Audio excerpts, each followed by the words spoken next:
Hello good morning and welcome back friends. आप देख रहे हैं पेसर एजुकेशन यूट्यूब चैनल। आज के इस वीडियो में बात करेंगे 6 मई से रिलेटेड जितने भी इंपॉर्टेंट करंट अफेयर्स बनती हैं सारे इस वीडियो में कंप्लीट करेंगे। साथ ही काफ़ी सारे एक्स्ट्रा फैक्ट भी यहाँ पर डिस्कस करेंगे। सो पूरे लेसन को ध्यान से और लास्ट तक आप जरूर देखिएगा। इसकी PDF आप डाउनलोड कर सकते हैं नीचे वीडियो के डिस्क्रिप्शन में से। तो देखिए, सबसे पहले हम बात करेंगे जो लास्ट वीडियो की क्विज थी आपके लिए। क्वेश्चन था कि निम्न में से कौन भारतीय थल सेना के 29वें सेनाध्यक्ष बने हैं। तो यहाँ पर भारतीय थल सेना के जो 29वें सेनाध्यक्ष के रूप में चुने गए हैं वो है मनोज पांडे। कौन है? मनोज पांडे हैं, जिन्होंने मुकुंद नरवणे का स्थान लिया है। हाल ही में 30 अप्रैल को इन्होंने जो है ये कार्यभार संभाला है भारतीय थल सेना के 29वें सेनाध्यक्ष के रूप में मनोज पांडे ने। ठीक है, अब बात करते हैं यहाँ पर आज की करंट अफेयर्स की। पहला अपडेट आपके सामने है, प्रधानमंत्री नरेंद्र मोदी और किस देश के चांसलर ओलाफ सोल्ज ने हरित एवं सतत विकास साझेदारी की स्थापना के लिए एक संयुक्त घोषणा पत्र पर हस्ताक्षर किए हैं। तो ये किए गए हैं जर्मनी और भारत के बीच में। Very important update. देखिए, समझौता किससे रिलेटेड है? ये है हरित एवं सतत विकास साझेदारी की स्थापना करने के लिए ही यहाँ पर जो प्रधानमंत्री हैं हमारे भारत के और जो यहाँ पर जर्मनी की जो चांसलर है ओलाफ सोल्ज, इन दोनों ने ये इस घोषणा पत्र पर हस्ताक्षर किए हैं। थोड़ा और डिटेल में बात करते हैं। देखिएगा, इस साझेदारी के तहत जर्मनी जो है इसने भारत में जलवायु परिवर्तन से संबंधित परियोजनाओं के लिए 10 बिलियन यूरो जो है इसके लिए निवेश की अग्रिम प्रतिबद्धता जताई है और ये राशि 2030 तक निवेश की जाएगी। तो ये जो यहाँ पर जो समझौता हुआ है इसके तहत जर्मनी जो है भारत को जो जलवायु परिवर्तन से संबंधित जो परियोजनाएं हैं, ठीक है, उनके लिए 10 बिलियन यूरो की जो है शायद अग्रिम निवेश की यहाँ पर घोषणा की है। ठीक है, साथ ही यहाँ पर ग्रीन हाइड्रोजन पर जो है भारत जर्मनी समझौता भी यहाँ इस दौरान हुआ है और यहाँ पर इसके तहत देखिएगा ग्रीन हाइड्रोजन पर भारत और जर्मनी समझौता ग्रीन हाइड्रोजन के उत्पादन, उपयोग, भंडारण और वितरण में सहयोग को मजबूत करने के लिए एक Indo German green hydrogen task force की स्थापना करेगा। तो यहाँ पर देखिएगा ग्रीन हाइड्रोजन के लिए यहाँ पर जो है इसके लिए भी साझेदारी हुई है और इसके तहत देखिएगा Indo German green hydrogen task force का जो है ये यहाँ पर स्थापना की जाएगी इसके लिए। ठीक है, तो ये चीज़ें आपको ध्यान रखनी है। अगला अपडेट है, किसने 20 गोल्ड, 7 सिल्वर एंड 5 ब्रॉन्ज पदक के साथ यहाँ पर खेलो इंडिया यूनिवर्सिटी गेम्स 2021 का दूसरा संस्करण जीत लिया है? तो यहाँ आपका करेक्ट आंसर होगा जो Jain deemed to be university है, इसी के द्वारा यहाँ पर इस बार का ये संस्करण जीता गया है। यानी कि टॉप पर, ये पदक तालिका में टॉप पर है Jain deemed to be university. Important update है, थोड़ा डिटेल में बात करते हैं।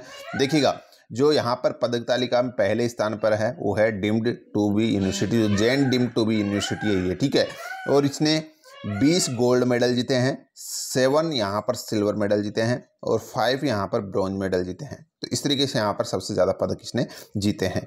वहीं यहाँ पर आपको बता दें कि ये दूसरा संस्करण था खेलो इंडिया यूनिवर्सिटी गेम्स का। ठीक है, और इसके अंदर पहले स्थान पर ये आ गई जैन वाली। ठीक है, दूसरे स्थान पर इसमें है लवली प्रोफेशनल यूनिवर्सिटी जो LPU है, इसने टोटल यहाँ पर 17 गोल्ड मेडल जीते हैं। उसके अलावा तीसरे स्थान पर आता है यहाँ पर पंजाब विश्वविद्यालय, जिसने 15 गोल्ड मेडल जीते हैं। ये आपको ध्यान रखना है।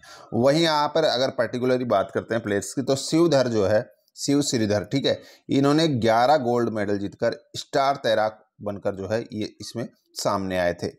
ये आपको ध्यान रखना है। इसका जो आयोजन है वो कहाँ किया गया था? बेंगलुरु में किया गया था और इसका शुभंकर क्या रखा गया था? वीरा रखा गया था। ये काफ़ी इंपॉर्टेंट पॉइंट है, मैंने पिछली बार बताया था आपको। ठीक है, तो इस बार जो यहाँ पर जो खेलो इंडिया यूनिवर्सिटी गेम्स जो अभी संपन्न हो गए हैं, इसका जो आपसे पूछा जाता है कि शुभंकर क्या रखा गया था, तो वीरा नाम से जो है इसका शुभंकर रखा गया था।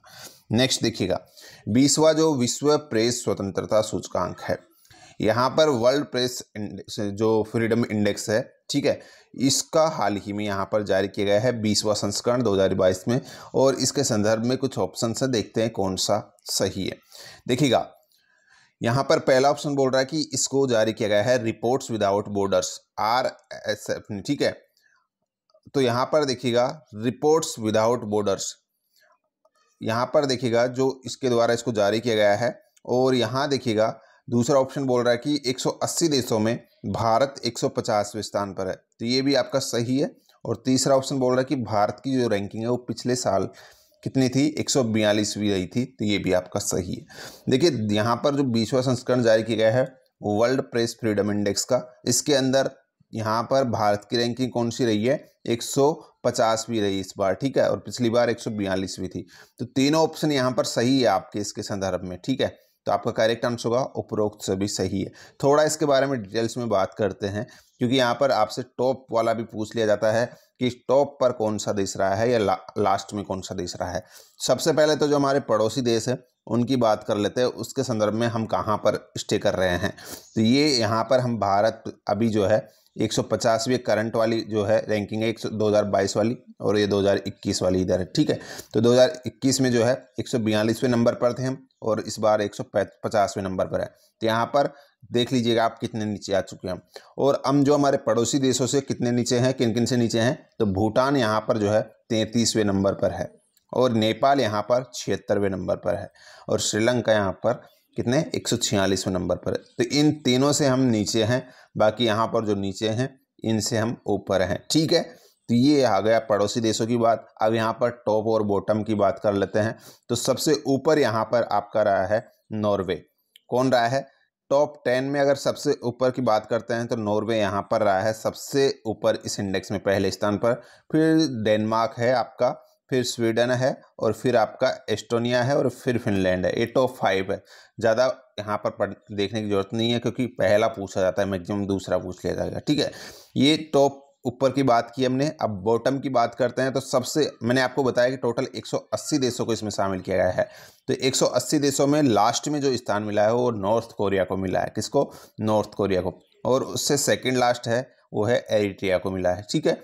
फिर ईरान है आपका, तुर्कमेनिस्तान है, म्यांमार है, चाइना भी आपका काफ़ी बॉटम में है, ठीक है। तो ये हो गया यहाँ पर बॉटम की बात। तो आपके साथ सारी चीज़ें डिस्कस कर ली है, ध्यान रखिएगा। नेक्स्ट क्वेश्चन देखते हैं। हाल ही में दूसरा भारत नॉर्डिक शिखर सम्मेलन किस शहर में आयोजित किया गया है? तो ये आपका कोपेनहेगन में किया गया है। कहाँ पर? कोपेनहेगन जो डेनमार्क का शहर है, ठीक है, वहीं पर ये यहाँ हाल ही में ये दूसरा भारत नॉर्डिक शिखर सम्मेलन का आयोजन किया गया है, ठीक है। थोड़ा विस्तार से बात करते हैं। तो अभी देखिएगा जो हमारे प्रधानमंत्री है विदेशी दौरे पर है, उसी दौरान इन्होंने जो है इस डेनमार्क में डेनमार्क के जो कोपेनहेगन है उसमें आयोजित इस दूसरे भारत नॉर्डिक शिखर सम्मेलन में जो है उन्होंने हिस्सा लिया है। और इसमें भारत के साथ साथ डेनमार्क, फिनलैंड, आइसलैंड, स्वीडन और नॉर्वे जो है इनके प्रधानमंत्री भी इसमें शामिल हुए हैं। तो ये आपको ध्यान में रखना है। तो कहाँ पर आयोजित हुआ है? कोपेनहेगन में, जो डेनमार्क का शहर है, और इसका ये दूसरा संस्करण है। और इसका पहला संस्करण आपका जो है ये हुआ था स्टॉकहोम में संपन्न हुआ था, ठीक है। तो ये चीज़ें आपको ध्यान रखनी है। इस दौरान कई महत्वपूर्ण मुद्दों पर जो है चर्चा हुई है, जिसमें जो मतलब कि प्रतिभागी है वो प्रधानमंत्री, इन्होंने सहयोग मजबूत करने की प्रक्रिया जारी रखने का संकल्प लिया है। साथ ही अंतर्राष्ट्रीय शांति और सुरक्षा से जुड़े महत्वपूर्ण मुद्दों पर इसमें चर्चा हुई है, ठीक है। साथ ही यहाँ पर जो जलवायु परिवर्तन है, सतत विकास, नवाचार, डिजिटीकरण और हरित और स्वच्छ विकास है, इस मुद्दों पर भी इसमें चर्चा हुई है। नेक्स्ट देखिएगा, जीवला किस राज्य सरकार द्वारा शुरू की गई एक विशेष ऋण योजना है? तो ये आपकी शुरू की गई है महाराष्ट्र सरकार के द्वारा। जीवला परियोजना क्या है? एक लोन स्कीम है, आप कह सकते हो, ठीक है, महाराष्ट्र सरकार ने शुरू की है।